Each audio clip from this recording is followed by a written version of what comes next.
နားဆင်သူများအားလုံးပဲမင်္ဂလာပါရှင် Audio Box Channel လေးမှာပြန်လည်ကြိုဆိုလိုက်ပါတယ်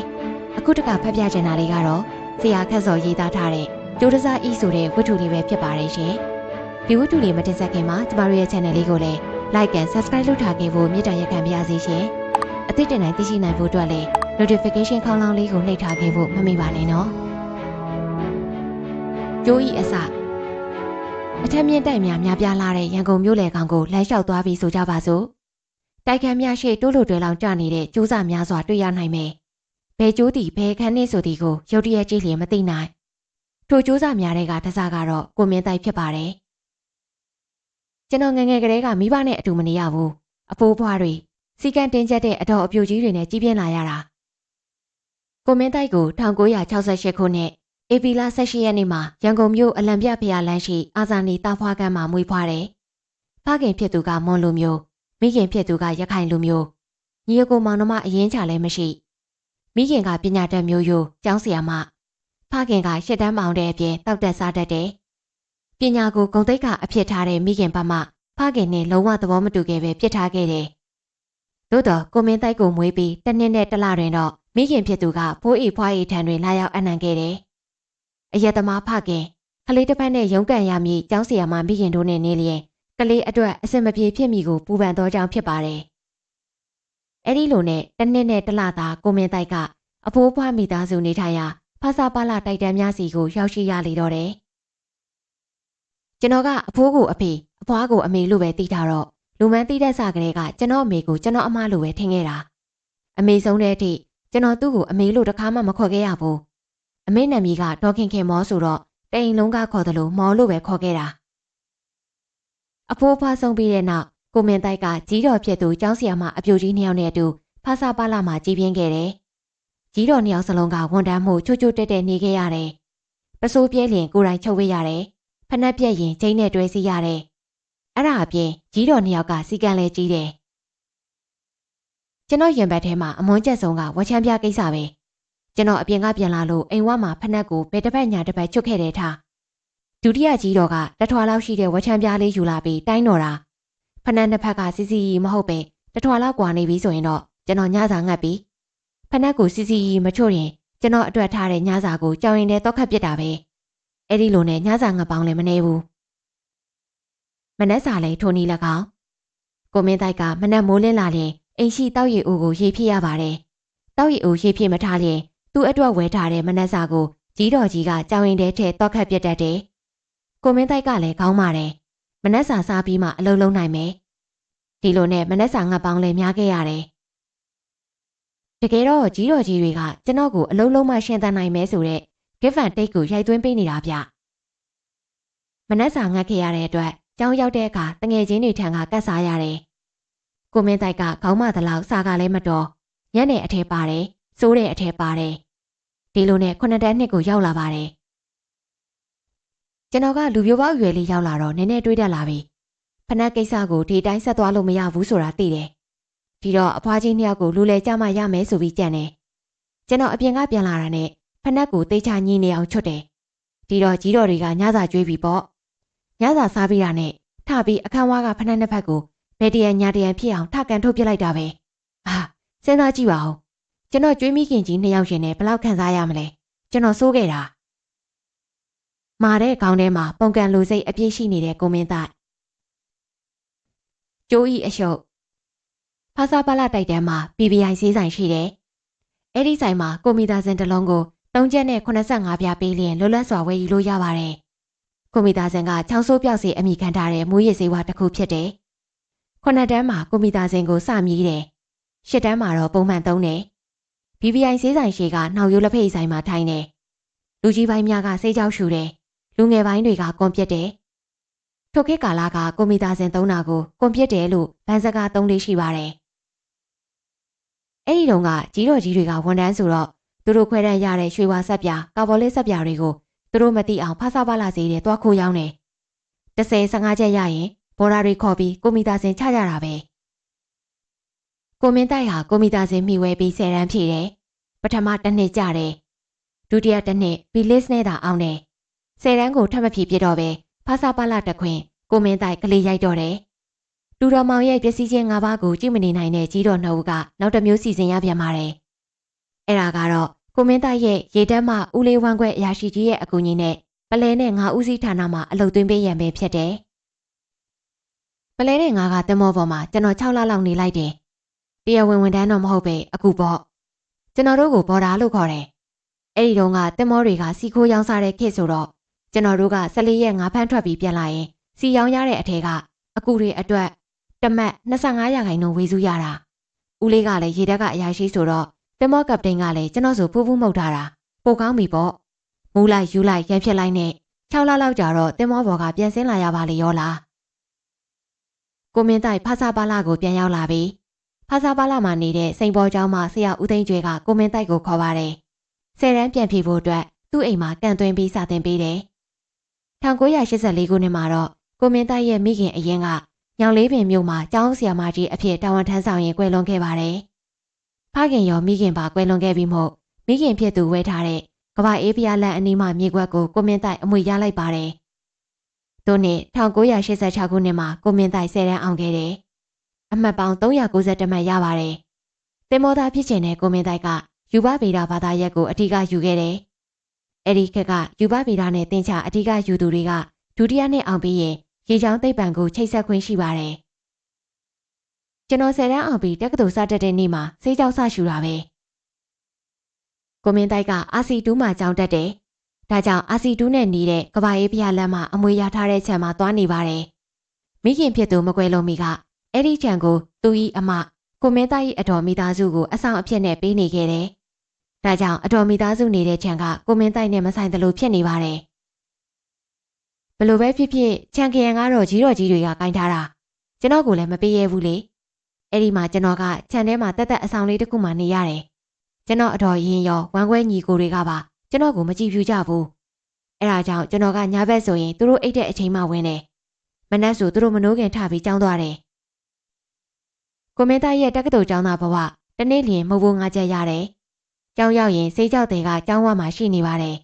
ဆေးကြောက်ဝယ်ပြီးဆေးဘောလိတ်ထဲရိုက်ထဲတောက်တယ်ကျောင်းကပြန်လာရင်တော့ဆေးကြောက်ထပ်သွားဝဲတယ်။RC2 ကနေကဘာအေးဖျားလန်းကိုပြန်လာရလမ်းမှာတော့တင်မောပင်များရှိတယ်။တင်မောယိုများချိုးယူလာပြီးအိမ်ရောက်ရင်တော့တင်မောယိုဖြင့်ဆေးကြောက်ထပ်ချတယ်။အဲ့ဒီလိုနဲ့ကျောင်းစရိတ်စားစရိတ်ဆေးကြောက်ဖို့တို့ကြောင့်ကိုမင်းတိုက်ရဲ့မုတ်ဘူးတပတ်စာငွေရစိတ်ကတနင်္လာနေ့ကလေးကပြောင်းပါတော့တယ်။ကျွန်တော်အတွက်ရေကလိုနေပြီလေ။ပေါင်းတာကလည်းကို့လိုအကွဲလိုင်းတွေကြီးပဲပေါင်းတာ။ကိုကကြီးဂုံးစစ်နေလို့မရဘူးလေ။ကို့လည်းရှိသေးတာပေါ့။ဒီတော့အလုပ်လုပ်ဖို့ကြံရတာပဲကိုမင်းတိုက်ဟာသူနဲ့ဆေးရှူပေါ်ရှူဖက်တငယ်ချင်းတဦးရဲ့အကူအညီနဲ့ရုပ်ရှင်ရိုက်ကွင်းများမှာမီးထိုးမှန်ထိုးတဲ့အလုပ်ကိုရတယ်တနေ့ကို12ချက်ခွဲရတယ်ကြောင်မြောင်ဘက်မှဒါရိုက်တာဦးမြင့်ကျော်ရိုက်တဲ့ဇာတ်ကားများမှာလိုက်လို့ရတယ်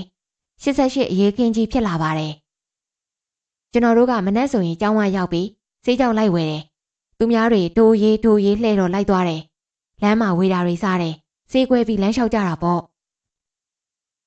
အဲ့ဒီလိုဝေးလေးလေးလုံနေရင်နဲ့သူမကိုတွေ့ပါတယ်။သူမကထိုစဉ်ကကိုရန်ကျောင်းသူထမိန်တူတူလွယ်အိတ်ပူတုံးလေးနဲ့ရီလိုက်ရင်ပချိုင်ကလေးနဲ့ကိုမင်းတိုက်ဟာအဲ့ဒီကောင်မလေးကိုကြိုက်သွားတယ်။ချစ်မိသွားတယ်။အရေးတော်ပုံကြီးတဲ့ရင်ခုန်ရသူကိုတွေ့သွားတယ်။သမီးစားဖြစ်ပြီးတဲ့နောက်1990မှာကျူရှင်မဆင်းလာတဲ့ကောင်မလေးကိုခိုးပြေးပါတော့တယ်။အဲ့ဒီတုန်းကကျွန်တော်က3ပင်လိမ့်နေတာ။ပီအီရဲ့စိတ်ကြောက်ရဲ့ကိုမိသားစင်ရဲ့အဲ့ဒီအချိန်သူနဲ့တွေ့တော့တခါတည်းခိုးပြေးဖြစ်သွားတာကောင်မလေးငယ်ငယ်လေးကိုခိုးပြေးတဲ့အတွက်သမီးရှင်ဘက်ကဒေါသပုံထားကြတယ်သို့တော်လည်းနောက်ပိုင်းမှာတော့ပြန်ဆင်ပြေသွားပြီးမင်္ဂလာဆောင်လိုက်ကြပါတယ်အတော်အပြိုကြီးများကလည်းစိတ်ဆိုးပြီးလက်မခံတဲ့အတွက်ရကမအိမ်ကပ်နေရင်မိထိုးမှန်ထိုးလိုက်လို့တယ်အဲ့ဒီနောက်ကိုမင်းတိုက်ကဗီဒီယိုခေတ်ဦးမှာတငယ်ချင်းဖြစ်သူကင်မရာမန်ညီညီနဲ့အတူကင်မရာမန်အကူအဖြစ်ခုန်ကူးလိုက်ပါတယ်ညီညီကဗဟန်းတလန်ထိတ်ကမွန်ကားတွေကြီးတီးတန်းထုတ်တဲ့ချမ်းဗီဒီယိုထုတ်လို့ရင်းနဲ့အဝင်ထွက်ရှိတယ်။ကျွန်တော်လည်းသူနဲ့လိုက်သွားရင်အဲဒီကပိုင်ရှင်ဒရိုက်တာမင်းကိုသားနဲ့ရင်းနှီးသွားတယ်။သူကကျွန်တော်ကိုသူ့စီမှာလာနေဖို့ခေါ်တယ်။ဒီလိုနဲ့ကျွန်တော်ကအဲ့ဒီမှာနေရင်ချမ်းဗီဒီယိုရဲ့ကင်မရာမန်ဖြစ်လာတယ်။ကျောင်းလဲဆက်မတက်ဖြစ်တော့ဘူး။နောက်ပိုင်းမှာတော့ကိုမင်းတိုက်ကတီးဖြတ်တဲ့အလုပ်ကိုစိတ်ဝင်စားလာတယ်။တီးဖြတ်ခြင်းကိုတက်မြောက်ပြီးတဲ့နောက်ချမ်းဗီဒီယိုထုတ်လုပ်ရေးမှာတီးဖြတ်အဖြစ်လောက်ကင်ပြန်တယ်။ဆေးကြောက်ချရင်တညလုံးအလုပ်လုပ်ဖြစ်တယ်။တရက်မှာတော့ရန်ကုန်မြို့ထဲမှာကျောင်းကဘာဗီဒီယိုထုတ်လုပ်ရေးမှာတီးဖြတ်ခြင်းအလုပ်တစ်ခုလုပ်နေစဉ် လေးဘိန်းကားတစ်စီးထိုးရက်လာပါတယ်။လေးဘိန်းကားပေါ်ကနေမင်းသားစော်ဝမ်းနဲ့တူတဲ့လူတအုပ်ဆင်းလာတယ်။ကိုမင်းတိုက်ဒီမှာရှိသလားလို့မေးတယ်။ထိုဒီကပဲကိုမင်းတိုက်ရဲ့ဘဝကိုရှုပ်ရမှလှုပ်လာမြည်ကြိုးတစားဖြစ်လာခဲ့ပါတော့တယ်။ကျိုးဤအလှုပ်ကျွန်တော်ကသူ့ကိုရုပ်ရှင်ပရိုဂျူဆာထင်ထားတာ။သူကမက်ချိုယောက်ျားပါလို့မိတ်ဆက်တယ်။မက်ချိုဆိုတာကျွန်တော်ခုနှစ်တန်းတုန်းကတင်ချကျူရှင်ပြပေးခဲ့တဲ့အမကြီး။အခုကျွန်တော်နာမည်မေးလာတဲ့လူကကိုတေစာတဲ့မက်ချိုယောက်ျားဒီဘဲကဂျပန်ထိုင်းမလေးမှာအလုပ်ဆောင်လုပ်ပြီးပြီအခုသူလာတာကသူ့လုပ်ငန်းတစ်ခုမှာကျွန်တော်ကိုအခုအဖြစ်ဝင်လုပ်ပေးဖို့လာပြောတာသူမိမထောက်ခံချက်နဲ့ပေါ့ကိုတေစာကမလေးရှားမှာအလုပ်လုပ်ပြီးတဲ့နောက်မလေးရှားသို့မြန်မာပြည်မှအလုပ်သမားပို့ရန်ပထမဆုံးကြံစည်နေသူဖြစ်တယ်မလေးရှားကိုလူသွင်းပြီးဟွန်ဒီငွေလွှဲတဲ့ကိစ္စများကိုပါချုပ်ကင်ထားဖို့ကြံရွယ်ထားပါတယ်ကိုတေစာကသူ့ကိုခဏလိုက်ခဲ့ပါဟုဆိုကပန်ဆိုဒန်ပတ်စပို့ရုံးကိုခေါ်သွားပြီးပတ်စပို့တန်းလုပ်ပြီးတယ်ပတ်စပို့လုပ်ပြီးတဲ့အခါမှသာသူ့အလုပ်ကိုရှင်းပြပါတယ်အဲ့ဒီတုန်းက1990နှစ်ကုန်ပိုင်းလောက်ပေါ့သူစုထားတဲ့လူတွေက22ယောက်ရှိပြီတယောက်ကိုပမာငွေ6000နဲ့ပို့ပေးမှာကျွန်တော်ကိုမခေါ်ခင်မှာသူက2ခေါက်ပို့ပြီးပြီဒါကတတိယခေါက်သူတယောက်တည်းမနိုင်တော့လို့ကျွန်တော်ကိုခေါ်တာကျွန်တော်လည်းနိုင်ငံခြားသွားအလုပ်လုပ်ရမှာဆိုတော့ပြောတာပေါ့ကိုမင်းတိုက်ဟာကိုတေစာရဲ့လက်ထောက်ဖြစ်လာတယ်ထိုစဉ်ကမလေးရှားကိုဝင်တဲ့လမ်းကြောင်းကရန်ကုန်မှဘန်ကောက်ကိုအရင်ခေါ်သွားတယ်ထို့နောက်ဘန်ကောက်မှတဆင့်ရထားဖြင့်ဟတ်ကြိုင်ကိုဆက်သွားတယ်ဟတ်ကြိုင်မှထိုင်းဟိုတယ်မှာတညအိပ်ပြီးမနက်မိုးလင်းရင်တော့ဖန်ကားများနဲ့ကွာလာလမ်ပူအထိတရက်ဝင်ထားရိုက်သွင်းတယ်ကွာလာလမ်ပူရောက်ရင်တော့ခင်မောင်ဝင်းဆိုတဲ့ပွဲစားတအုပ်ကရောက်လာပြီးတစ်ဆက်များအလုပ်ရုံများကိုချိတ်ဆက်ပြီးအလုပ်သွင်းပေးပါတယ်ခင်မောင်ဝင်းကမလေးစကားကိုမွတ်နေအောင်ကျွမ်းကျင်တယ်အဲ့ဒီလမ်းကြောင်းမှာကိုမင်းတိုက်ကလိုက်ပါကူညီပေးရမှာဖြစ်ပါတယ်အဲ့လိုနဲ့လူ30လောက်ခေါ်ပြီးကျွန်တော်ဘန်ကောက်ကိုသွားရတယ်ကိုတေစာကဟိုမှာညှိစရာရှိတာညှိပြီးကြိုးဆောင်နေတယ်ဒီလိုနဲ့ဒေါ်မောင်းလေစိတ်ကိုချိတ်ချတာနဲ့သူကလာခေါ်တယ်ပြီးတာနဲ့ဟတ်ကြိုင်ကနေကွာလာလမ်ပူကိုသွားအဲ့ဒီကနေခင်မောင်ဝင်းနဲ့ချိတ်ပြီးလူတွေထားခဲ့ပေါ့လုပ်ငန်းအသားကျပြီးမကြမီကိုတေစာကကိုမင်းတိုက်ကိုခင်မောင်ဝင်းအလုပ်သွင်းပေးတဲ့နေရာကိုလိုက်သွားပြီးအခြေအနေကိုလေ့လာရန်ထည့်လိုက်တယ်မကြမီခင်မောင်ဝင်းနဲ့ချိတ်ဆက်နေတဲ့လူပွဲစားမစ္စတာလောင်ကိုသွားတွေ့ပါတယ်ခင်မောင်ဝင်းကမလေးစကားတက်ပေမဲ့အင်္ဂလိပ်စကားမတက်မစ္စတာလောင်ကတရုတ်စကားနဲ့အင်္ဂလိပ်စကားတက်တယ်ကိုမင်းတိုက်ကမစ္စတာလောင်နဲ့အင်္ဂလိပ်လိုပြောဆိုကြတဲ့အခါမစ္စတာလောင်ကကိုမင်းတိုက်ကိုခင်မင်သွားပါတယ်နောက်ပိုင်းမှာတော့ကိုမင်းတိုက်နဲ့မစ္စတာလောင်ဓာတ်ရိုက်ချိတ်ဆက်မိခဲ့တယ်လုပ်ငန်းသဘောအရခင်မောင်ဝင်းကိုမလိုအပ်တော့ပါဒါအပြင်ကိုမင်းတိုက်ကိုလည်းဘန်ကောက်မှာအထိုင်ဖြစ်နေဖို့ကိုတေစာကစီမံပြန်တယ်သူနဲ့ကိုမင်းတိုက်ကလူကုန်ကူးရာဘန်ကောက်1000နာစခန်းမှာတာဝန်ခံဖြစ်ရပြန်ပါတယ်ကိုတေစာကရန်ကုန်ကနေဘန်ကောက်ကိုလူပို့တယ်ကျွန်တော်ကအဲ့ဒီလူတွေကိုဘန်ကောက်ကနေကွာလာလမ်ပူကတရုတ်စီသွားပို့တယ်ဒီလိုနဲ့ထိုင်းမှာကျွန်တော်အစုံလုပ်တက်လာတယ်မွေးရည်စေးသုံးတယ်နိုင်ငံတကာပတ်စပို့တွေပါအယောင်းဝယ်လုပ်တက်လာတယ်ကိုမင်းတိုက်နေထိုင်ရာဘန်ကောက်ဖက်ကနုံအရက်ရှိလန်တောင်းတိုက်ခန်းကရှုပ်ထွေးပါတယ်မွေးရည်စေးဝါမှောင်ခိုသမားတွေရှိတယ်နိုင်ငံရေးအရာထွက်ပြေးလာသူတွေလည်းရှိတယ်စာရွက်စာတမ်းအတူပတ်စပို့အတူလုပ်သူတွေလည်းရှိတယ်ပြန်ကြသင်္ဘောသားတွေရှိတယ်ကိုတေစာထံမှလူမပိုးတဲ့ကာလများမှာတော့ကိုမင်းတိုက်ကဘန်ကောက်မှာရရအလုပ်များလုပ်ရင်းကျင်းလဲနေခဲ့တယ်ကိုတေစာကလည်းကျွန်တော်ကိုလစာတွေပါတွေတိတိကျကျပေးတာမဟုတ်ဘူးဗျဒီတော့လူမပိုးတဲ့ရက်တွေမှာငွေကြေးကအဆင်မပြေဘူးအဲဒီတော့ကိုဘာသာဘန်ကောက်မှာရက်တီလှုပ်ရှားရတယ်သင်္ဘောသားတွေပတ်ပုံးပတ်သွားခြင်းရင်လိုက်ပို့ပေးတာတို့ဗမာအိမ်တွေက GDI certificate အတူလိုချင်ရင်အတူလုပ်တဲ့သူတွေစီအပ်ပေးပြီးဈေးပိုယူနောက်ပြီးရွှေတရိကန်ဘက်ကဘိန်းဖြူအတုံးတွေအခဲတွေကိုစီဘူးကျွန်းဘက်ကိုပို့မယ်ဆိုရင်ကယ်ရီတယ်မဲ့သူရှာပေးပြီးပွဲစားကားနဲ့တဖြည်းဖြည်းဘန်ကောက်ကျင်ဖြစ်လာတာပေါ့ဗျာစီဘူးတီဖိလစ်ပိုင်နဲ့အင်ဒိုနီးရှားကြားမှာကျွန်းတကျွန်းဖြစ်တယ်အဲ့ဒီကျွန်းကရွှေတရိကန်မှာဘိန်းဖြူများဥရောပဘက်သွားရမှာစကန်1000ဖြစ်တယ်ဘန်ကောက်မှာလေကြောင်းနဲ့တည်ယူကြတယ်ဟိုမှာကပတ်စပို့ရောင်းစားပစ်လိုက်တဲ့သမောသားတွေအပါအဝင်လေလွင့်နေတဲ့ဗမာတွေဘန်ကောက်မှာများတယ်အဲ့ဒီလူတွေကိုစီးယုံရတယ်မင်းတို့ကိုပတ်စပို့လုပ်ပေးမယ်ဒေါ်လာ1000ပေးမယ်ဒီဘလောက်တုံးလေးထဲယူသွားပြီးစီဘူးလေစိတ်ကိုပို့ပေးပေါ့လောက်ကြတာပါပဲမိတဲ့ကောင်လဲဟိုမှာတေတံချခံရတာပဲနောက်ပိုင်းလမ်းကြောင်းနဲ့ရောက်လာတဲ့ချင်းသိမ့်နှစ်ကောင်တစ်စိတ်ကျူးတစ်စိတ်တွေကြအမုံမဟုတ်တော့ဘူးအုံနီကဲလောက်ရှိတဲ့အတုံးတွေဘိန်းကိုအခဲလောက်ထားတာပေါ့အဲ့ဒီဘလောက်တုံးတွေကိုခွေးတွေအနံ့မရဖို့ပါကင်ထုတ်တာကိုကပ်ပလီတွေကလှုပ်ပေးတာခွေးရဲ့ပြဿနာကရေထဲမှာရှိတဲ့ပစ္စည်းတွေဆိုအနံ့မခံနိုင်ဘူးအဲ့ဒီတော့ dry ice လို့ခေါ်တဲ့ရေခဲကြောက်တွေကိုအလွှာလိုက်ခွဲပြီးဘလောက်တုံးပေါ်မှာထပ်ပြီးတိတ်နဲ့ကပ်ပေးလိုက်တယ် အဲ့ဒီရေခဲကြောက်ရဲ့သဘောကအရေးမပြောဘူးရေနဲ့တောက်မှအငွေ့ဖြစ်သွားတာတတုံးကိုပါကင်ထုတ်ကအမေရိကန်ဒေါ်လာ900နောက်ပိုင်းအဲ့ဒါကိုကျွန်တော်သိသွားတော့သဲမဲသူရှာရလာရင်ပါကင်ကိုကို့ဖာသာအိမ်မှာပဲအဲ့ဒီနီးတိုင်းထုတ်ခိုင်းတော့တယ်ဒီတော့ကို့အတွက်တတုံးကို200လောက်အမျက်ထွက်လာပါလေရောလား1993ခုနှစ်မှာတော့ကိုတီစားနဲ့ဆက်ဆံရေးမှာအဖူးထက်လေးများရှိလာတယ်လူလေကြတာတွေရှိလာတယ်ကိုတီစားနဲ့ဇလံပြက်ပြီးတဲ့နောက်ကိုမင်းတိုက်ကဘန်ကောက်နဲ့ကွာလာလမ်ပူမှာကူးကြည့်တန်းကြီးနဲ့ကျင်းလဲခဲ့တယ်မလေးရှားမှာဘော်ဒါတွေအတွက်သူကထိုင်းထုတ်ဖန်စီတိုင်းတွေယူသွားပေးပြီးမလေးရှားထုတ်ဘော်ဒါတွေကသူ့အတွက်မလေးရှားထုတ်ဖန်စီတိုင်းရှာပေးထားပါတယ်ညလုံးပေါက်ကက်တာတီးပြီးတောက်ကြစားကြတယ်တခါတရံမလေးရှားမှာ3-4လခန့်နေတယ်အဲ့ဒီလိုနေထိုင်ရင်ဘူးတီတောင်မောင်တော်ဘက်မှလူမောင်ခိုတဲ့ဘင်္ဂါလီကိုင်းနဲ့ရင်းနှီးသွားခဲ့တယ်ကျိုးဤအထုံထိုင်းရောက်လာတဲ့ဘင်္ဂလားတွေကိုမလေးဘက်ခေါ်ပြီးအလုပ်သွင်းပေးရင်းနဲ့မောင်တော်ပေါက်ဘင်္ဂလီအာဖရိကဆိုတဲ့ကောင်နဲ့ရင်းနှီးသွားတယ်သူတို့ကဘင်္ဂလားဒေ့ရှ်တွေကိုလူမောင်ခိုလုပ်တာအာဖရိကကဗမာပြည်ပေါက်ဗမာစကားတက်တယ်အာဖရိကကအရက်ပဲတောက်တက်သေးတာကျွန်တော်နဲ့တွေ့တော့စေးကြောက်ရောဖန်စီတိုင်းမှာချတက်သွားတယ်ဒီတော့ဒီကောင်ကကျွန်တော်ကိုလုံးဝဆရာတင်ထားတယ်အာဖရိကသည်ဘင်္ဂလီဖြစ်တော့လဲသူ့နာမည်အတိုင်းအာဖရိကမှကပ်ပလီတယောက်ကဲသို့ထွားကြိုင်းတယ်အသက်ငယ်ပေမဲ့လူကောင်တောင်းတောင်းနဲ့မရဲတက်ရဲတယ်မောင်တော်စာတီးဖြစ်ပြီးအောက်လမ်းမှမလေးရှားကိုခိုးဝင်လာသူဖြစ်တယ်ကိုမင်းတိုက်မလေးရှားကိုရောက်တိုင်းအာဖရိကတို့မိသားစုကညစာဖိတ်ကျွေးတတ်တယ်အာဖရိကတို့မလေးရှားရောက်ဘင်္ဂလီကရဲ့အချိတ်ဆက်ကရန်ကုန်မြို့လေစာတိုက်ကြီးအနီးတစ်ဝိုက်မှာကြီးစိုးထားတဲ့အုပ်စု3စုဖြစ်တယ်အဲ့ဒီတုန်းကဘန်ကောက်စာတိုက်ကြီးတစ်ဝိုက်ကမာဖီးယားနယ်မြေဖြစ်တယ်ဘင်္ဂလားအုပ်စုအီရန်အုပ်စုနဲ့ပါကစ္စတန်အုပ်စု3စုကကြီးစိုးထားတယ်သူတို့ကမူရစ်စေဝါလူမောင်ခိုဆောက်ရဲစာတန်းအတုစတဲ့မှောင်ခိုဈေးကွက်ကိုအုပ်စီးထားတယ်မလေးရှားရှိအာဖရိကတို့အုပ်စုကထိုင်းမှအုပ်စုများနဲ့ဆက်သွယ်မိကြတယ်ရွှေတရိကန်မှစင်ကာပူတို့ဘိန်းဖြူဘလောက်တုံးများစတင်ပို့တဲ့ဈေးကွက်ခေတ်ဦးမှာသူတို့နှစ်ဖွဲ့ချိတ်ဆက်မိခဲ့ကြတယ်ခွန်စားစီကထွက်လာတဲ့ဘိန်းဖြူဘလောက်တုံးလေးတွေကဓာရုဗေဒာနီးနဲ့ဖိထားတဲ့လက်တော်ဝါတာတာကြစ်ကြစ်ကလေးတွေ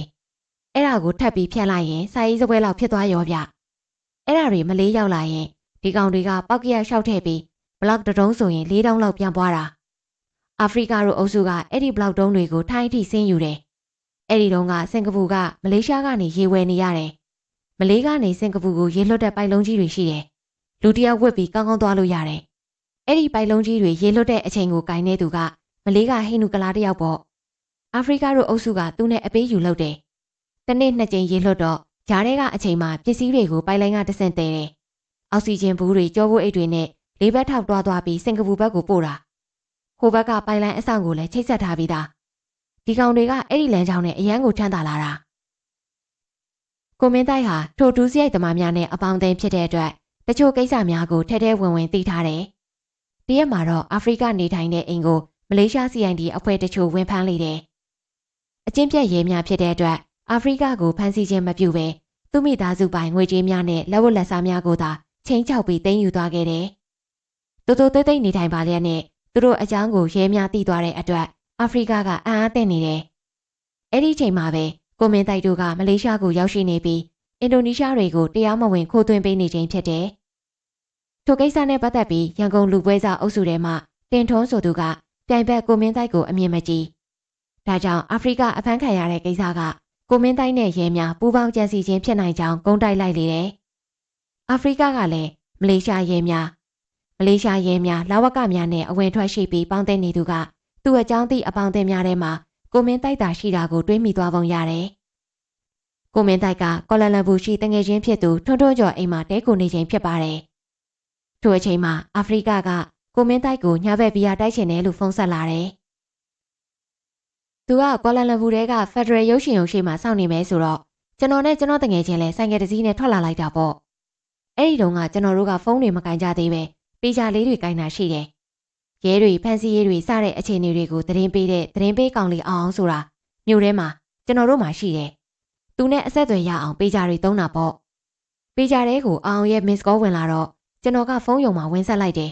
။အဲ့ဒီမှာအောင်ကပြောတယ်။ကိုမင်းတိုက်တို့မြို့ထဲမလာနဲ့အာဖရိကတို့ကလူစုထားပြီးခမည်းတော်ကိုအပြက်ရှင်းတော့မယ်တဲ့။ကျွန်တော်ကြောင်သွားတယ်။အခုလေးတင်အာဖရိကကကျွန်တော်ကိုဘီယာတိုက်ဖို့ဖုန်းဆက်တဲ့ဥစ္စာကိုဒီတော့အောင်ပြောတာကိုမယုံဘဲနဲ့ထွက်လာခဲ့လိုက်တယ်။ကိုမင်းတိုက်နဲ့ကိုထွန်းထွန်းကျော်တို့ မြို့ထဲကိုဆိုင်ကယ်တစ်စီးနဲ့ထွက်လာချိန်လမ်းမှာဓာတ်နှချောင်းကင်ပြီးရက်ဆောင်နေသူတအုပ်ကိုတွေ့တယ်။ဖုန်းဆက်သတင်းပေးခဲ့တဲ့အောင်ဖြစ်တယ်။အောင်ကပြောတယ်။ခင်ဗျားတို့မယုံရင်လည်းဒီဓာတ်နှချောင်းကိုတော့စောင်းသွားအပြန်ကြဘာမှမဖြစ်ဘူးဆိုမှလမ်းမှာလွတ်ပစ်ခဲ့ပေါ့။သူကအတင်းထိုးပေးနေတော့ကျွန်တော်တို့လည်းဓာတ်ကိုဆိုင်ကယ်ဖိနိုင်ကုန်နဲ့ထည့်လာခဲ့လိုက်တယ်။ညနေ6 နာရီမှာကွာလာလမ်ပူဖက်ဒရယ်ရုပ်ရှင်ရုံရှိကိုရောက်သွားတယ်။ဆိုင်ကယ်ရက်လိုက်တာနဲ့ဒုတ်တွေကင်ထားတဲ့အာဖရိကရိုလူအုပ်စုကြီးကသူတို့နှစ်ယောက်ထံကိုပြေးလာတာကိုတွေ့ရပါတယ်။အာဖရိကရဲ့အဖေကြီးကိုယ်တိုင်တက်သားတုပ်ကြီးနဲ့ပြေးလာတာ။အာဖရိကကတော့အနောက်မှာရက်ပြီးကျွန်တော်တို့ကိုဆဲနေတာတွေ့လိုက်တယ်။ထိုအချိန်မှာပဲဆိုင်ကယ်ဖိနိုင်ကုန်ကိုဖွင့်ပြီးပါလာတဲ့ဓာတ်နှချောင်းကိုထုတ်ကခုခံရတော့တယ်။လူအုပ်ကြီးနဲ့နှစ်ယောက်ဖြစ်တဲ့အတွက်ဝင်လာသမျှမင်းမဲမြင်ရထိုးခုတ်ဖြစ်တယ်။ဓားပါလာမယ်လို့မထင်မှတ်ထားတဲ့အတွက်လူအုပ်ကြီးကနည်းနည်းတော့ရှိန်သွားတယ်။ဝင်လာသမျှထိုးခုတ်မိတဲ့အထက်ကိုမင်းသားရဲ့ဓာတ်ချက်တစ်ချက်ကအာဖရိကကိုထိသွားတာကိုသတိထားလိုက်မိပါတယ်။နောက်တော့ဒီကောင်တွေတိတ်မကက်ရတော့ဘူးဗျ။နောက်မှကျွန်တော်တို့သိရတာကထွန်းတို့ကျော်ဓာတ်ချက်ကြောင့်အာဖရိကအဖေတင်ပါတစ်ဝိုက်ကိုရှစ်ချက်ချုပ်ရတယ်။ကျွန်တော်ဓာတ်ချက်မိသွားတဲ့အာဖရိကကတော့ဘိုက်ပွင့်သွားပြီး14ချက်ပြန်ချုပ်လိုက်ရတယ်။ဆေးရုံမှာမသိယုံတမဲနဲ့လမ်းနဲ့ချီပြီးနေခဲ့ရတယ်တဲ့။အဲ့ဒီအခြေအနေတွေကြောင့်ထင်တယ်ဝိုင်းရိုက်မဲ့ကလားတွေလည်းရှဲသွားတယ်။လူအုပ်ကြီးရှဲသွားချိန်မှာတော့ကိုမင်းတိုက်ရောကိုထွန်းထွန်းကျော်ပါဓားကိုလွှတ်ပစ်ပြီးခြေဦးတက်ရာထွက်ပြေးကြတော့တယ်။ဖက်ဒရယ်ရုပ်ရှင်ရုံရဲ့အနောက်ဘက်ရောက်တဲ့အခါမလန်းမကန့်မှာသူတို့ရံပွဲကိုရက်ကြည့်နေတဲ့မလေးလူမျိုးကယ်ရီတအူးကသူ့ဆိုင်ကဲပေါ်တက်ဖို့ပြောပြီးကိုမင်းတိုက်ကို KLC ရုံဘက်ခေါ်သွားခဲ့ပါတယ်။ထိုပုဂ္ဂိုလ်ကလည်းအာဖရိကတို့လူမိုက်အုပ်စုကိုမျက်မှောင်းကျိုးနေတဲ့ဒေသခံတအူးဖြစ်တဲ့အတွက်ကိုမင်းတိုက်ကန့်ကောင်းသွားခဲ့ရတယ်။အိမ်ရောက်တဲ့အခါကိုထွန်းထွန်းကျော်ကပြန်ရောက်နေပြီဖြစ်တယ်။ကိုမင်းတိုက်ကညာတွင်ချင်းထိုင်းနယ်စပ်ကိုကားစင်းလုံးငှားကပြန်ပြေးလာခဲ့တယ်။ကိုထွန်းထွန်းကျော်ကတော့မလေးရှားမှာလုပ်ငန်းနှင်းမှုကြံ့ရစ်ခဲ့တယ်။အဲ့ဒီပြဿနာဖြစ်ပွားတဲ့1993ခုနှစ်ကစတင်ပြီးကိုမင်းတိုက်ကမလေးရှားဘက်ကိုလုံးဝမသွားတော့ပါ။အာဖရိကတို့ဂိုင်းကကိုမင်းတိုက်ကိုအစာမကြေပေမဲ့ကိုမင်းတိုက်အပိုင်နယ်မြေဖြစ်တဲ့ဘန်ကောက်အထီတော်လိုက်မလာရဲ့။တို့နဲ့ကျိုးဤအဖီမလေးရှားမှာနေစဉ်ကအဆက်အသွယ်ရှိခဲ့တဲ့အင်ဒိုနီးရှားမာဖီးယားအုပ်စုကထိုင်းနိုင်ငံရှိကိုမင်းတိုက်ထံဆက်သွယ်လာတယ်။ရင်းအင်ဒိုနီးရှားအုပ်စုကလူမောင်ခိုလှုပ်ခြင်းစာဝဲစာတမ်းအတူလှုပ်ခြင်းလူမောင်ခိုသွင်းခြင်းအပြင်ငွေတုလုပ်ငန်းကိုပါချုပ်ကင်ထားတဲ့အဖွဲ့ဖြစ်တယ်။အဲ့ဒီကရဲ့ခေါင်းဆောင်တွန်ကမလေးရှားနိုင်ငံမှာအလိုအရှိဆုံးဒုစရိုက်သမားနံပါတ်7စီးရင်ဝင်မစ္စတာမန်ဖြစ်တယ်။ကိုမင်းတိုက်ကမလေးရှားမှာလှုပ်ရှားခဲ့စဉ်ကထိုဖွဲ့သားများနဲ့ပတ်သက်ပြီးမစ္စတာမန်နဲ့ပါရင်းနှီးခဲ့တယ်။မစ္စတာမန်ကကျွန်တော်ကိုဆက်သွယ်လာတယ်။သူတို့ကမလေးရှားငွေ90တန်အတူတွေလှုပ်ချင်တာတဲ့။လုံခြုံရေးစနစ်တွေဘာတွေမပါလဲတော်တော်လေးပုံစံတူရင်အလုပ်ဖြစ်ပြီလို့ပြောတယ်။အဲဒီတော့ကမလေးရှားဘက်မှာပုံနှိပ်ဆက်ကောင်းကောင်းကရှားတယ်။ဘန်ကောက်မှာကဒေါ်လာတောင်ချနေပြီ။ဒီတော့သူကကျွန်တော်ကိုတရွက်ဘလောက်နှုံနဲ့ဖြစ်နိုင်မလဲညှိကြမယ်ပေါ့။အဲ့ဒီကိစ္စညှိနိုင်ဖို့ထိုင်းမလေးနယ်စပ်ကစုံငိုင်ကလုံးမျိုးမှာတွေ့ဖို့လုပ်ကြတယ်။ကိုမင်းတိုင်းနဲ့လှုပ်ဖို့ကိုင်ဘက်ဖြစ်သူညီလက်တို့ထိုင်းမြန်မာနယ်စပ်ကိုထွက်ခွာလာကြတယ်။စုံငိုင်ကလုံးမျိုးဟာမလေးရှားနဲ့ကလုတ်ချောင်းတစ်ခုသာခြားတဲ့မြို့တစ်ခုဖြစ်ပါတယ်။ဘင်္ဂလားနဲ့ရခိုင်ပြည်နယ်ဘက်မှခိုးဝင်လာတဲ့ပင်ကလီတို့ကြီးစိုးထားတဲ့မြို့လည်းဖြစ်တယ်။ညနေ6 နာရီခန့်မှာတော့စုံငိုင်ကလုံးမြို့ကိုရောက်ရှိလာပြီးမစ္စတာမန်ဒိုရဲ့အဆက်အသွယ်ဖြစ်တဲ့ထိုင်းလဝကအရာရှိနဲ့ဆက်သွယ်ရတယ်။မစ္စတာမန်ဒိုကကွာလာလမ်ပူမှဆင်းလာရမှာဖြစ်တဲ့အတွက်နောက်တနေ့မှရောက်မှာဖြစ်တယ်။လဝကအရာရှိကသူ့ဂျူတီချိန်မပြီးသေးတဲ့အတွက်ထွက်လာလို့မရသေးကြောင်းကိုမင်းတိုက်တို့အတွက်ထိုမျိုးမှအကောင်းဆုံးဟိုတယ်တွင်တဲရန်စီစဉ်ပေးထားကြောင်းပြောပါတယ်။ခရီးပန်းလာတဲ့အတွက်ဟိုတယ်ရောက်တာနဲ့ပါလာတဲ့ကိုမီတာစင်ကိုချပြီးတဲ့နောက်နှစ်ဦးစလုံးအိပ်ပျော်သွားကြတယ်။ညတနာရီခန့်မှာကိုမင်းတိုက်တို့နှစ်ယောက်ပြန်နိုးလာခဲ့တယ်။ဘိုက်စားလာတဲ့အတွက်တခုခုဝယ်စားဖို့ဟိုတယ်အောက်ထပ်ကိုဆင်းလာကြတယ်။ဟိုတယ်အောက်ထပ်မှာတော့ပါတီပွဲတစ်ခုအကြီးအကျယ်ကျင်းပနေတယ်။အများစုကပင်ကလေးကလားများဖြစ်ကြတယ်။ထိုင်းပြည်တစားများရောရဲများပါကားခုန်နေကြတယ်။ကိုမင်းတိုက်တို့နှစ်ယောက်သာဟိုတယ်ရှိကိုထွက်လာကြတယ်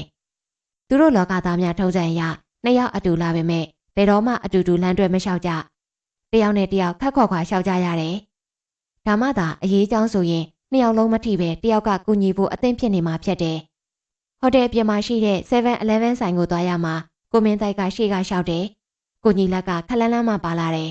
။အဲ့ဒီချိန်မှာပဲရမဟာအမျိုးအစားဆိုင်ကယ်တစ်စီးကကိုမင်းတိုက်ရှေ့ဝူးကနေလာရပ်ပါတယ်။ဆိုင်ကယ်မောင်းသူကဆိုင်ကယ်စီးအုတ်ထုပ်ကိုမှန်ချပြီးစောင်းထားတယ်။ထို့သူကဆိုင်ကယ်အုတ်ထုပ်ကိုချွတ်ကကိုမင်းတိုက်ကိုနှုတ်ဆက်လိုက်တယ်။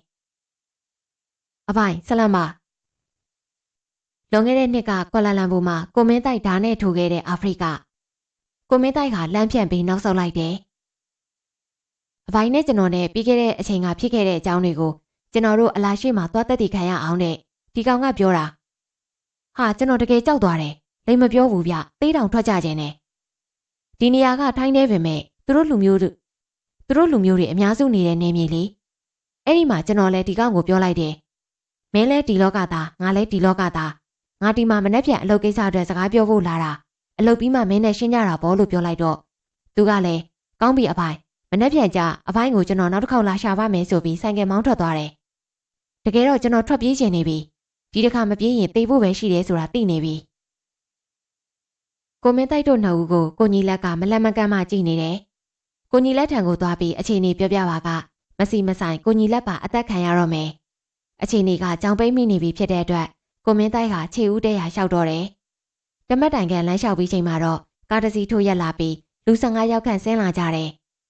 သူတို့လက်ထဲမှာတော့တန်လက်သီးကိုစီနဲ့ကိုမင်းတိုက်ကိုဝိုင်းထိုးကြတယ်သွားတွေကျွတ်ထွက်သွားတန်ကြားရတယ်မျက်နှာအနှံ့တန်လက်သီးချက်တွေကဘယ်နေရာနာလို့နာရမှန်းမသိကိုမင်းတိုက်ဟာသွေးလူလူဖြစ်နေစမှာနောက်ထပ်ကားတစ်စီးထပ်ဆိုင်လာပြီးကားပေါ်ကအာဖရိကဆင်းလာတယ်ချုပ်ရိုးချောင်းကြီးများနဲ့သူ့ဘိုက်ကိုလှမ်းပြပြီးကိုမင်းတိုက်ကိုဆဲတယ်အဲ့ဒီနောက်မှာတော့နောက်စီးကိုတစုံတစ်ခုနဲ့ရိုက်လိုက်တဲ့အတွက်ကိုမင်းတိုင်လမ်းမပေါ်ပြစ်ကျသွားတော့တယ်။အဲ့ဒီအချိန်မှာကျွန်တော်ချာလဲနေပြီ။ဒါပေမဲ့အနီးနားမှာကိုကြီးလက်ရှိနေတာကိုတော့သတိရတယ်။ဒါနဲ့ကိုကြီးလက်ကျွန်တော်ကိုကဲပါအောင်ဆိုပြီးလမ်းអော်လိုက်တော့ကိုကြီးလက်ကမနေနိုင်တော့ဘူးနဲ့တူရတယ်။ပြေးဝင်လာတယ်။အဲ့ဒီမှာကိုကြီးလက်ကိုလည်းဝိုင်းကျွေးကြတာပဲ။ကျွန်တော်ကတော့နှံရိုးတွေကိုဖြတ်ကန်မျက်နှာတွေကိုဖြတ်ကန်ကျွန်တော်ပါဇက်တွေကသွားတွေအကုန်ကျွတ်ထွက်ကုန်တဲ့အထိပဲ။အခုထိသွားတူတွေတက်ထားရတာပဲကြည့်။ကိုမင်းတိုက်တို့ကိုဝိုင်းလုံနေကြစဉ်ဆိုင်ကယ်3စီးလာရက်တာကိုမြင်ရတယ်။တောင်ပိုင်းထိုင်းဘာသာစကားနဲ့ပြောကြပြီးနောက်ဝိုင်းရိုက်နေသူများကားပေါ်တက်ခါပြန်သွားကြတယ်။ဆိုင်ကယ်သမား3ယောက်ကကိုမင်းတိုက်ကိုဆေးရုံကိုခေါ်သွားကြတယ်။အဲ့ဒီဆိုင်ကယ်သမား3ယောက်ကအခုပြဿနာဖြစ်ကြတဲ့နေမြေမှာဩဇာရှိတဲ့ဆိုင်ကယ်သမားလူမိုက်တွေဒါမှမဟုတ်ထိုင်းထောက်လန်းယူတွေဖြစ်နိုင်ပါတယ်။ဟိုလူတွေကလည်းသူတို့ကိုကြောက်ရပုံရတယ်။သူတို့ကပဲကျွန်တော်ကိုဆေးရုံလိုက်ပို့ပေးခဲ့တာပါ။ထို့သူများကသူ့ကိုဆေးရုံမှာထားပြီးပြန်သွားကြတယ်။ဆရာဝန်များကကိုမင်းတိုက်ရဲ့ဒဏ်ရာတွေကိုတွေးတိတ်အောင်လုပ်ပေးတယ်။အဲ့ဒီချိန်မှာပဲကိုကြီးလက်ရောက်လာတယ်။ဟဲ့အောင်မင်းတိုက်ငါချက်သားဟန်ချင်းကြီးတော့ပါသွားပြီကွာ။လူကတော့ဘာမှမဖြစ်ဘူး။အေးစေးကိုကြီးလက်ကထိုင်းစကားကျွမ်းကျင်တယ်။ဒါကြောင့်ဆေးရုံမှာကွန်ပေါင်ဒါကိုအဖြစ်အပျက်ကိုလိမ့်လေရှင်းပြပါတယ်။သူ့ညီလေးမလေးရှားမှာထောင်ကြပြီးထိုင်းနယ်စပ်မှာပြန်လွတ်မယ်ဆိုတဲ့အတွက်လာရှာရဲနဲ့ဘင်္ဂလားအုပ်စုကဝိုင်းလူချင်းဖြစ်ကြောင်းပြောပြတယ်။အဲ့ဒီအခါကွန်ပေါင်ဒါကဂယုဏတက်ပြီးသူ့အိမ်မှာလိုက်အိပ်ပြီးတက်တာမှပြန်ရန်ပြောပါတယ်။သို့တော်လည်းနောက်ကျခဲ့ပြီးဆေးရုံတစ်ဝိုက်ကိုအာဖရိကတို့ကအုပ်စုလိုက်ဝိုင်းထားပြီးဖြစ်ပါတယ်။ခဏနေတော့အာဖရိကကဆေးရုံထဲဝင်လာတယ်ဗျ။ကျွန်တော်ကမှန်ခန်းထဲကနေလှမ်းမြင်နေရတယ်။အဲ့ဒီမှာကိုကြီးလက်ကထွက်သွားပြီးအာဖရိကနဲ့သွားစကားပြောတယ်။အာဖရိကကကိုကြီးလက်ကိုသူမသွားပါတယ်။ရော်ကြီးလည်းပေးပါမယ်လို့ပြောတယ်ဗျ။တကယ်တော့အာဖရိကကမလေးရှားထိ10သိန်းစုပေါက်လို့သူ့အမျိုးတွေသူတို့အဖွဲ့တွေရှိတဲ့ဒီထိုင်းဘက်မှာပါတီပေးနေတာ။တိုက်ဆိုင်ချက်ကသူပါတီပေးတဲ့နေရာကကျွန်တော်တဲတဲ့ဟိုတယ်အောက်ဖြစ်နေတာ။အဲ့ဒီမှာကျွန်တော်တို့ဆင်းလာတော့ဒီကောင်ကကျွန်တော်ကိုတွေ့သွားတာကိုကံကောင်းချင်တာကသူတို့အဖွဲ့တွေကပါတီတွေကနေထွက်လိုက်လာကြတာဆိုတော့ဒုတ်တာလက်နဲ့မပါပဲအိတ်ဆောင်တက်လက်သီးတွေသာပါလာလို့တာပဲ။မဟုတ်ရင်အဲ့ဒီနေရာမှာနေကျွန်တော်သိတယ်။အာဖရိကကမြည်တိုးပင်ဆိုစီကမို့ကိုမင်းတိုက်တီကိုတေးလူအဖြစ်သတ်မှတ်ပြီးဖြစ်ပါတယ်။အာဖရိကကဆေးရုံပေါ်ရောက်နေတဲ့ကိုမင်းတိုက်ကိုအချိုလာတက်နေခြင်းလည်းဖြစ်နိုင်ပါတယ်။သူတို့လောကထုံးစံအရကိုယ်နဲ့ရောက်နေတဲ့သူကိုဒီအချိန်မျိုးမှာအသက်ရှင်ရပြန်လွှတ်ပေးခြင်းကအန္တရာယ်ကြီးကြောင်းအာဖရိကလည်းယူဆထားမှသိကြနေတယ်။ထိုအချိန်မှာပဲအခန်းဝမှာစောင့်နေတဲ့ကိုကြီးလက်ထံကိုအသက်35ဝန်းကျင်ထိုင်းလူမျိုးတယောက်ရောက်လာပါတယ်။အသားဖြူဖြူပိန်ပိန်သေးသေးနှာခမ်းမွေးဆဆဂျင်းဝမ်းဆက်နဲ့ထိုသူကကိုကြီးလက်ကိုထိုင်းဘာသာစကားနဲ့ပြောနေတယ်။မကြခင်ကိုကြီးလက်ဝင်လာပြီးအကျိုးချောင်းပြောပြတယ်။အဲ့ဒီဘဲကလဲတော့မသိဘူး။သူကကိုကြီးလက်ကိုပြောတယ်တဲ့။မင်းတို့မှတလန်းပဲရှိတော့တယ်။မင်းတို့ငါနဲ့လိုက်ခဲ့။မလိုက်ရင်မင်းတို့ကိုဒီဘင်္ဂလားအုပ်စုကအသေးသက်တော့မှာ။ငါမင်းတို့ကိုဒီထဲကနေလုံခြုံတဲ့နေရာအထိခေါ်ထုတ်သွားပေးမယ်။ငွေတစ်ပြားမှပေးစရာမလိုဘူးတဲ့။အဲ့ဒါနဲ့ကိုကြီးလက်ကလည်းငါတငယ်ချင်းနဲ့တိုင်ပင်မဲဆိုပြီးကျွန်တော်ကိုလာပြောတာပေါ့။အာဖရိကတို့အုပ်စုတီကိုမင်းတိုက်အားမြည်သည့်နည်းနဲ့မျှအသက်ရှင်ရပေးထွက်တော့မည်မဟုတ်ချေ။ဈေးရုံမှာကွန်မောင်တာတွေလည်းတကယ်တမ်းအာကူလောက်ဆရာမရှိ အခက်မသိလျင်ထိုသူပါဒုက္ခများသွားနိုင်တယ်။နောက်ဆုံးမှာတော့ထိုလူစိမ်းကိုယုံကြည်လိုက်ရန်သာရှိပါတော့တယ်။ဒါကြောင့်ကိုမင်းတိုင်းနဲ့ကိုကြီးလက်တို့ကဆေးရုံအဝါကိုထွက်လာခဲ့တယ်။လူစိမ်းကဆေးရုံပေါ်တီကိုအောက်မှာကားတစ်စီးနဲ့စောင့်နေတယ်။ထူးဆန်းတာကထိုအချိန်မှာဆေးရုံတွင်နေရာယူထားကြတဲ့အာဖရိကရဲ့လူများတယောက်မှမရှိတော့ခြင်းပဲ။ကားပေါ်မှာလူစိမ်းနဲ့အသက်60ဝန်းကျင်လူကြီးတအုပ်ကထိုင်နေတယ်။ကိုမင်းတိုက်တို့နှစ်ယောက်လည်းကားနောက်ခန်းမှာဝင်ထိုင်လိုက်ကြတယ်။သူတို့အချင်းချင်းထိုင်းတောင်ပိုင်းစကားနဲ့ပြောနေတဲ့အတွက်ကိုမင်းတိုက်ရောကိုကြီးလက်ပါနားမလဲကြ။မိုင်းနဲ့ဆဲခန့်မောင်းပြီးတဲ့အခါမှာလမ်းဘေးဓာတ်ဆီဆိုင်ဟောင်းတစ်ခုစီကိုချိုးဝင်သွားကြတယ်။အဲ့ဒီချိန်မှာကျွန်တော်တန်ရာတွေကအတော်ကိုနားနေပြီ။သူကကားကိုအဲ့ဒီထဲချိုးဝင်သွားတော့ညီလက်ကိုကျွန်တော်ကမျက်စာပစ်ပြလိုက်တယ်။အသက်နေဖို့ပေါ့။သူတို့ကကျွန်တော်တို့ကိုကားပေါ်ကဆင်းဖို့ထိုင်းလို့ပြောတယ်။ပြီးတော့ခုနကျွန်တော်တို့စီးလာတဲ့အစီးကားကိုထိုးထားခဲ့ပြီးနောက်ထပ်အရန်သိမ်းရထားတဲ့ဟိုင်းလက်ပစ်ကပ်ကားပေါ်တက်ခိုင်းတယ်။သူတို့ဘာလုပ်နေလဲကျွန်တော်တို့လုံးဝနားမလည်ဘူး။လဲလာတဲ့ကားနဲ့ဆက်လက်မောင်းသွားရာနနက်9နာရီခန့်မှာတော့နာရာတိဝက်ကိုရောက်တယ်။နာရာတိဝက်ဘန်ဂလိုများရှိတဲ့ဟိုတယ်တစ်ခုရှိမှကားကိုထိုးရက်လိုက်တယ်။မကြခင်ဂျင်းဝမ်ဆက်တဲ့လူစိမ်းက reception ကိုသွားပြီးနှစ်ယောက်ခန့်တခန်းယူပေးတယ်။အဲဒီနောက်သူတို့နှစ်ယောက်အတွက်အခန်းယူပေးတယ်။နေ့လယ်7နာရီရထားနဲ့ဟက်ဆိုင်ကိုသွားဖို့ဟိုတယ်နဲ့ချိတ်ဆက်စီစဉ်ပြီးပြီဖြစ်ကြောင်းပြောတယ်။ကိုမင်းတိုက်ကိုလည်းမျက်နှာကိုကြာကင်းနဲ့အုပ်ပြီးအခန်းထဲတန်းဝင်ရန်ကိုကြီးလက်မတဆင်ပြောခိုင်းပါတယ်။အခန်းထဲကိုရောက်တဲ့အခါလူစိမ်းကလည်းလိုက်ဝင်လာတယ်။အခန်းထဲရောက်တော့သူကမင်းတို့ကန်ကောင်းပါစေလို့ထိုင်းလို့ပြောတယ်။ပြီးတော့သူ့ကြာကင်းထဲကပစ္စတိုတနက်ကိုမဂ္ဂဇင်းဖြုတ်ပြီးကျွန်တော်ကိုကန်ခိုင်းတယ်။ဒီတနက်ကမင်းတို့ကိုတတ်ဖို့တဲ့။သူကကြေးစားလူသက်သမား။အာဖရိကကကျွန်တော်တို့ကိုအပြတ်ရှင်းဖို့သူ့ကိုဘတ်3သိန်းနဲ့ငှားခဲ့တာတဲ့။ဒါပေမဲ့သူကကျွန်တော်တို့ကိုတွေ့ပြီးလုံးဝမသက်ချင်တော့ဘူးတဲ့။အဲ့ဒါကြောင့်ဒီကလွတ်ပြီးရင်ဒီနယ်မြေကိုဘယ်တော့မှပြန်မလာပါနဲ့ဆိုပြီးထွက်သွားတယ်။ကျိုးဤအရှင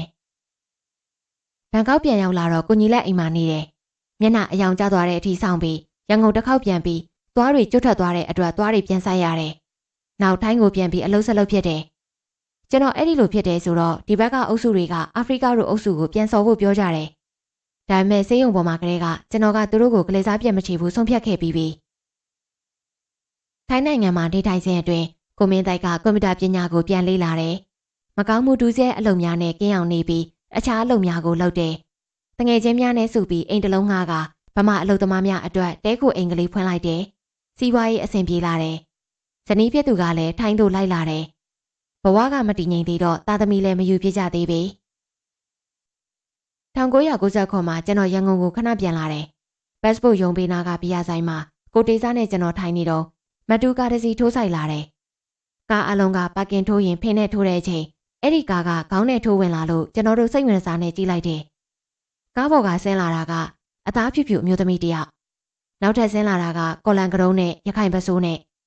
ဒီကောင်ကအာဖရိကဖြစ်နေတယ်။အဲ့ဒီအချိန်ကျွန်တော်ဘေးမှာဒီလမ်းကြောင်းထဲကကျွန်တော်ဘော်ရာအရင်တွေအုပ်စုလိုက်ကြည့်။ကျွန်တော်ကမတော့ပင်မဲ့သူတို့ကအချိန်ရနေကြပြီ။သူတို့ကမလေးထိုင်းနေစားဝင်ထွက်နေကြသူတွေဆိုတော့ကျွန်တော်ခံလိုက်ရတဲ့ဇလံကိုကြားဘူးထားကြတယ်။သူတို့ကဒီကောင်ကိုတွေ့တာနဲ့ဝိုင်းစော်ကိုထသွားကြတာ။ကျွန်တော်တော့တားချိန်မရလိုက်ဘူး။ဒါပေမဲ့အာဖရိကကန်ကောင်းပါတယ်။သူကားကိုအမြန်မောင်းပြီးပြန်ထွက်သွားလိုက်နိုင်တယ်။သိမကြဘူး1999လောက်မှာသတင်းစာထဲနိုင်ရေးသတင်းတစ်ခုဖတ်လိုက်ရတယ်။အလာရှင်မြတ်အမိန့်တော်ခံယူခြင်းနဲ့မောင်မောင်သိန်းခအာဖရိကခရုရှားဆိုတဲ့နိုင်ရေးသတင်းပါလာတယ်။တည်တဲ့အချိန်မှာအသက်က22နှစ်ပဲရှိသေးတယ်တဲ့အသက်လိမ်ထားတာနဲ့တူတယ်။ဒီကောင်တည်တဲ့အချိန်မှာအသက်30လောက်တော့ရှိလိမ့်မယ်။2000ပြည့်နှစ်မှာတော့ကိုမင်းတိုက်တို့လင်မယားမြန်မာနိုင်ငံကိုအပြီးပြန်လာခဲ့တယ်။ကိုမင်းတိုက်လက်ထဲမှာမြန်မာငွေအတော်ကိုစုဆောင်းမိနေတယ်။အဲ့ဒီချိန်ကမြန်မာပြည်မှာ TV ကြော်ညာများတက်ခေတ်ဖြစ်နေတယ်။ကိုမင်းတိုက်က34လမ်းမှာအခန်းတစ်ခန်းဝယ်ပြီးကြော်ညာရိုက်ကူးရေးလုပ်ငန်းလေးထူထောင်လိုက်တယ်